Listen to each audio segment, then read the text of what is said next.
चरकसंहिता सूत्रस्थानामधला हा 13वा अध्याय आहे. ठीक आहे. आणि या अध्यायामध्ये पुनरसू अत्रे यांना अग्निवेश यांनी 25 प्रश्न विचारले होते स्नेहाबद्दल.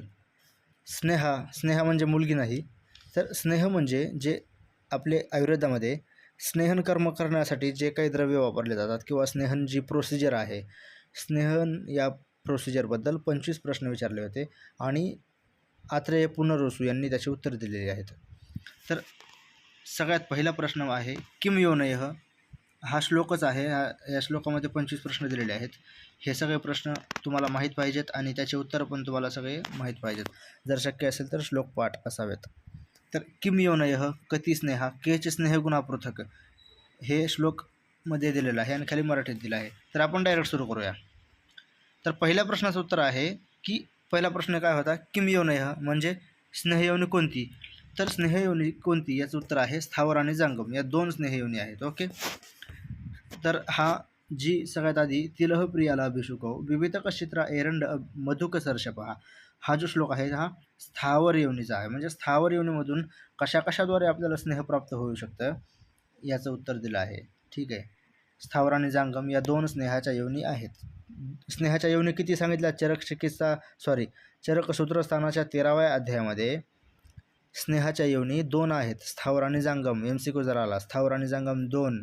तर स्थावरमध्ये पुढं तिलहप्रियाला अभिषुको विविधक शित्रा अभय एरंड मधुक सर्षपहा कुसुंब बिलवारुक मूलका तसी निकोचक अक्षोड करंज शिगृकहा स्नेहाशया स्थावर Sangeeta.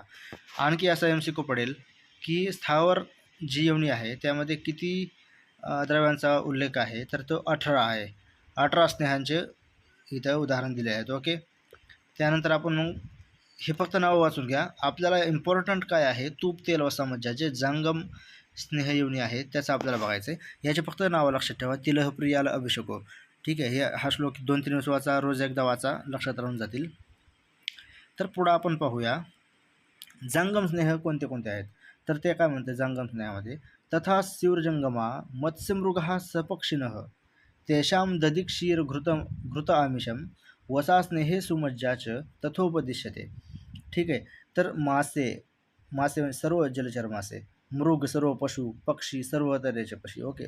All type of birds. त्यानंतर याद्वारे आपल्याला स्नेह प्राप्त होतं आणि जे ॲनिमल्स बर्ड्स प्राण्यांपासून प्राप्त होतं ते जांगम, जे वनस्पतीपासून प्राप्त होतं ते स्थावर. तर आपल्याला दूध, दही, तूप, मांस, वसा, मज्जा जे काही प्राण्यांपासून मिळतं त्याला आपण जांगम योनीद्वारे मिळणारं स्नेह असं म्हणतो. तर दुसरा प्रश्न होता कति स्नेहा. पहिला होता किम योनयः म्हणजे कोणत्या योनी आहेत. आता कति स्नेहा या प्रश्नाचं उत्तर स्नेहाचे किती प्रकार आहेत याचं उत्तर काय दिलं आहे. तर ठीक आहे. याआधी आपण बघूया की 4 स्नेह सांगितलेले आहेत ना. सर्वेषां तैल जातानां तिल तैलम विशिष्यते बलार्थे स्नेहने च अग्रम एरंडम तू विरेचने. या श्लोकामध्ये एरंड तेलाबद्दल सांगितलं आहे की सर्वात श्रेष्ठ तेलामध्ये सर्वात श्रेष्ठ बल वाढवण्यासाठी कोणतं तिळ तेल सांगितलं आहे. ओके. त्यानंतर विरेचनासाठी श्रेष्ठ कोणतं आहे, एरंडाचं तेल आहे. स्नेहन करण्यासाठी श्रेष्ठ तेल कोणतं, तिळ तेल. तिळ तेल हे स्नेहन करण्यासाठी सर्वात श्रेष्ठ तेल आहे. ओके. त्यानंतर विरेचनासाठी श्रेष्ठ तेल कोणतं, तर एरंडेल तेल. सर्वेषां तैल जातानां तिल तैलम विशिष्यते. सर्वेषां तैल जातानां तिल तैलम विशिष्यते बलार्थे स्नेहने च अग्रम एरंडम तु विरेचने. एरंडम तु विरेचने म्हणजे विरेचनासाठी एरंड तेल आहे आणि स्नेहनासाठी व बलासाठी तिल तेल आहे. त्यानंतर आपण खाली पाहूया स्नेहाचे किती प्रकार आहेत. याचं उत्तर आहे स्नेहाचे 4 प्रकार आहेत. सर्पिस्तैलम वसा मज्जा सर्व स्नेहोत्तमा मतः येषु चैवोत्तमं सर्पिः संस्कारस्य अनुवर्तनात्. सर्पिस्तैलम वसा मज्जा सर्व स्नेहोत्तमा मतः. सर्पिस्तैलम वसा मज्जा सर्व स्नेहोत्तमा मतः येषु चैवोत्तमं सर्पिः संस्कारस्य अनुवर्तनात्. तुम्ही पण रेकॉर्ड करा श्लोक असे आणि ऐकत जा. मी हे रिपीट का म्हणतो आहे, कारण तुमच्या कानावर पडावं आणि ते तुम्हाला थोडं तरी पाठवावं. तर सर्पिस्तैल वसा मज्जा सर्व स्नेहो में म्हणजे सर्व स्नेहमध्ये सर्व स्नेहोत्तमा मतः म्हणजे सर्व स्नेहमध्ये उत्तम जे आहेत ते कोण आहेत? सर्पीस, तैल आणि वसामज्जा. सर्पी म्हणजे घृत, तूप, तैल, वसामज्जा. तूप, तेल, वसामज्जा सर्व स्नेहांमध्ये उत्तम आहेत. ओके. येशूचे उत्तमम आणि ह्यांच्यामध्ये पण उत्तम किंवा श्रेष्ठ काय आहे? सर्पी म्हणजे घृत. का? संस्कारस्य अनुवर्तनात.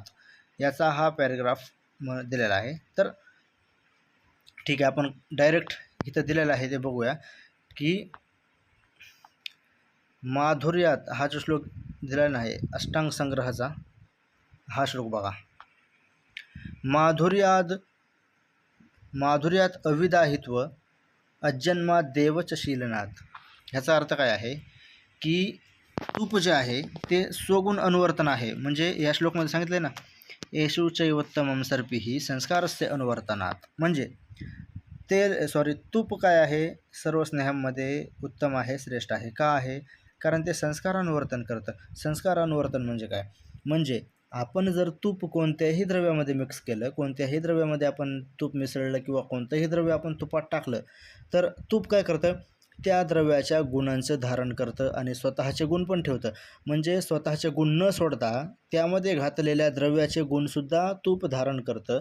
म्हणजेच ते संस्कार अनुवर्तन करतं. कोणत्याही संस्काराद्वारे आपण तुपाचे गुण बदलू शकत नाही किंवा कोणतेही द्रव्य त्यात ॲड केल्यानंतर आपण तुपाचे गुण बदलू शकत नाही. ते संस्कार अनुवर्तन करून सगळे गुण धारण करून स्वतःचे पण गुण ठेवतं आणि दोन्ही गुणांनी कार्य करतं. ओके. म्हणून स्वगुण अनुवर्तन, माधुर्य, मधुर असतं. अविदाहित्व म्हणजे आपण काही खाल्लं तर पोटात जलन होत नाही, बर्निंग सेन्सेशन वगैरे काय होत नाही, दाह होत नाही म्हणजे अविदाहित्व म्हणजे बर्निंग सेन्सेशन नाही होत. त्यानंतर जन्मापासून सवय. आपण लहानपणापासून कोणीही तूप खाऊ शकतं. आपण लहानपणापासून नॉर्मली आपल्याला माहीत पण नसते की तुपाचे फायदे काय आहेत, तरी पण आपण किती तूप खातो आणि सर्वांना आवडतं. ठीक आहे. म्हणून तूप हे सर्व स्नेहांमध्ये श्रेष्ठ सांगितलेलं आहे. त्यानंतर हा झाला आपला दुसरा प्रश्न. तिसरा प्रश्न काय आहे? स्नेहांचे वेगवेगळे कोणते गुण आहेत? त्यानंतर केच स्नेह गुणा पृथक. श्लोकमध्ये जर बघितलं जाऊन तुम्ही, आपण किती 2 प्रश्न बघितले ना, किम योनयः कती स्नेहा केच स्नेह गुणा पृथक. आपला केच स्नेह गुणा पृथक हा क्वेश्चन चालू आहे. म्हणजे स्नेहांचे वेगवेगळे गुण कोणते आहेत? ओके. तर आपण सगळ्यात आधी तुपाचे गुण बघूया. तुपाचा श्लोक इथे दिला आहे. घृतं पित्त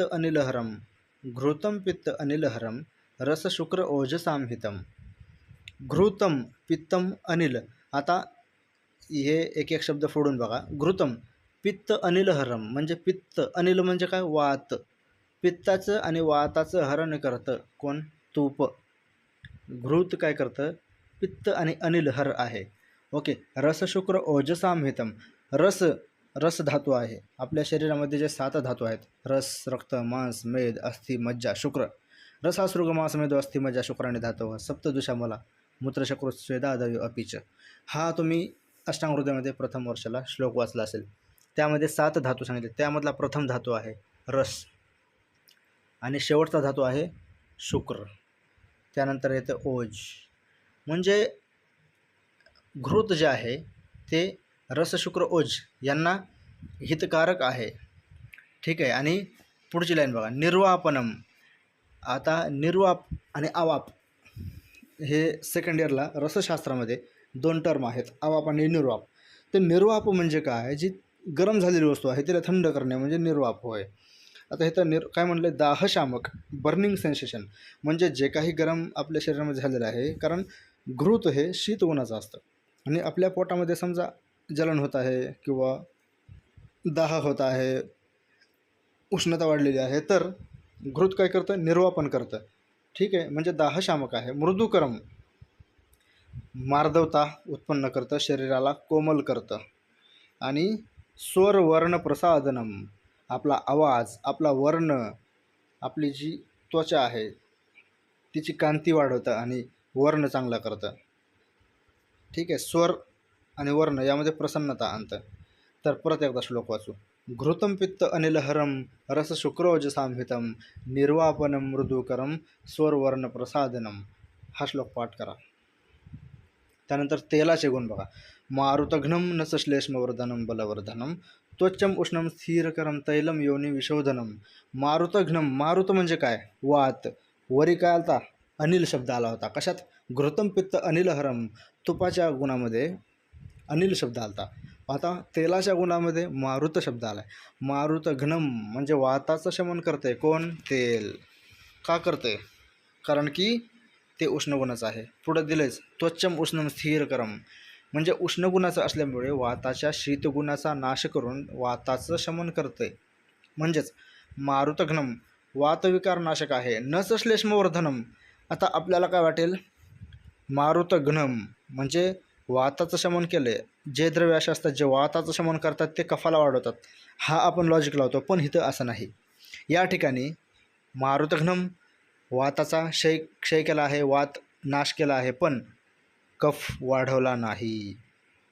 इथं दिले कफवर्धन करत नाही. ठीक आहे. मारुतघ्नम नच श्लेष्मवर्धनम. ओके. मारुतघ्नम वात नाश करतं, कफाचं वर्धन करत नाही आणि बलवर्धन करतं. तेलाने काय होतं? बल वाढतं. बलवर्धनम. त्वच्चम उष्णम स्थिरकरम तैलम योनी विशोधनम. त्वचेला हितकर आहे. त्वचेला हितकर आहे. त्वचेसाठी हितकर आहे. तेल उष्णगुणाचे आहे. ओके. ते शरीर दृढ करणारे, शरीराला आपल्या नाही का सुदृढ मजबूत बनवतं आणि यौनिमार्ग शोधक आहे. ओके. यौनी विशोधनम. यौनीचं विशोधन करतं, शोधन करतं. स्थिरता आपल्या शरीराला प्रदान करतं, सुदृढ बनवतं, बलवान बनवतं आणि त्वचेसाठी हितकर आहे. मारुतघ्नम न श्लेष्मवर्धनम बलवर्धनम त्वच्चम उष्णम स्थिरकरम तैलम योनी विशोधनम. आता वसाचे गुण बघा. विद्ध भग्नाहत भ्रष्ट योनी कर्ण शिरोरुची पौरुषोपचय स्नेहे व्यायामेचे स्थिते वसा. आता चरबी तुटणे, अस्थिभंग, मार लागल्यामुळे आपले नाही का अस्थिभंग होतो, म्हणजे आपल्या हड्डी तुटतात किंवा सरकतात आपल्या जागेवरून. आपली नाही का समजा लाकडाने आपल्या मांडीवर मारलं समजा, तर जे वरील चरबी असते ती तुटते ना लागल्यामुळे. तर तेव्हा जे काय लॉस होतो, समजा बोन फ्रॅक्चर होणं किंवा डिस्लोकेशन होणं वगैरे. ठीक आहे. तर आपल्याला त्या ठिकाणी वसा एकदम महत्त्वपूर्ण ठरणार आहे. आणि यौनी कर्ण आणि डोक्यातील वेदना कमी करते. कसं? विद्ध भग्नाहत भ्रष्ट यौनी कर्ण शिरो म्हणजे यौनी, कर्ण आणि शिर या ठिकाणी रुजा. रुजी म्हणजे वेदना. या ठिकाणी ज्या वेदना आहेत ना त्या वसामुळे कमी होतात. विद्ध भग्नाहत भ्रष्ट यौनी कर्ण शिरो रुजी पौरुषोपचय म्हणजे पौरुष्य वाढवणारी. पौरुषोपचय स्नेहे व्यायामेचे स्थिते होतात. स्नेह म्हणजे स्नेहन होतं त्याने. ठीक आहे. आणि पौरुष उपचय म्हणजे काय? उपचय म्हणजे आपल्या शरीराचं पोषण करते, पौरुष्य वाढवते. उपचय म्हणजे आपल्या शरीराचं काय करते? ब्रोहन करते, शरीराचं उपचय होतो. ठीक आहे. त्यानंतर स्नेह म्हणजे चरबी वाढते आणि स्निग्धता वाढते आणि त्याने काय होतं? व्यायाम करण्यासाठी हितकर आहे. व्यायामे चेष्यते वसा. विद्ध भग्नाहत भ्रष्ट यौनीकर्ण शिरोरुजी पौरुषोपचय स्नेहे व्यायामे चेष्यते वसा. विद्ध भग्नाहत भ्रष्ट यौनीकर्ण शिरोरुजी पौरुषोपचय स्नेहे व्यायामे चेष्यते वसा. मारुतघ्नम न श्लेष्मवर्धनम बलवर्धनम. मारुतघ्नम न श्लेष्मवर्धनम बलवर्धनम त्वच्चमोष्णम स्थिरकरम तैलम योनि विशोधनम. घृतम पित्त अनिलहरम रसशुक्र ओजसामहितम निर्वापनम मृदुकरम स्वरवर्ण प्रसादनम. त्यानंतर मज्जाचे गुण बघा. बल शुक्र रसश्लेष्म मेदोमज्ज विवर्धन. बल शुक्र रस श्लेष्म मेदोमज्ज विवर्धन म्हणजे आपण मज्जा सेवन केल्याने काय होतं? बल शुक्र म्हणजे वीर्य, रस श्लेष्म म्हणजे कफ, मेद मज्जा यांची वृद्धी होते. कशाची? बल शुक्र रस श्लेष्म मेदोमज्ज विवर्धन. बल शुक्र रस श्लेष्म मेद मज्जा आणि यांचं काय होणार आहे? वर्धन होणार आहे, वृद्धी होणार आहे. बल वाढणं आहे. एखाद्या कमजोर व्यक्तीने जर मज्जाचं सेवन केलं तर तो बलवान होणार आहे. आता हे बल शुक्र रस श्लेष्म हे लक्षात ठेवण्यासाठी तुम्हाला असंच करावं लागणार आहे. एकाबद्दल थोडंसं बोलायचं. काही ना काय. म्हणजे आपण बलाबद्दल थोडं बोलू. एक असं उदाहरण घेऊ, एखाद्या स्लिम व्यक्तीने मज्जा सेवन केलं आहे किंवा तो नॉनव्हेज खातो, नॉनव्हेजमध्ये मज्जा असतो, तर मज्जा खाऊ खाऊ तर वजन वाढणार आहे त्याचं, म्हणजे ते बल भेटणार आहे त्याला, शुक्राची वृद्धी होणार आहे. का कशी होणार आहे? रस, रक्त, मांस, मेद, अस्थि, मज्जा, शुक्र, म्हणजे मज्जा खाल्ला की त्याच्यानंतरचा जो धातू आहे शुक्र, तो लगेच उत्पन्न होणार आहे लवकर. बल, शुक्र, रस, रस वृद्धी, रस धातू आहे त्याची पण वृद्धी होणार आहे. श्लेष्म, कफ, मज्जा स्निग्ध आहे ना, त्यामुळे काय होणार आहे? स्निग्ध गुणाचं वर्धन होणार आहे. तर बल, शुक्र पण स्निग्ध, रस, श्लेष्म, मेद पण वाढणार आहे, मज्जा वाढणार आहे. मज्जा तर वाढणारच आहे, मज्जा खाल्ल्याने मज्जा वाढणार. ओके. मज्जा विशेषतो अस्थनाम च बलकृत स्नेहने हितम.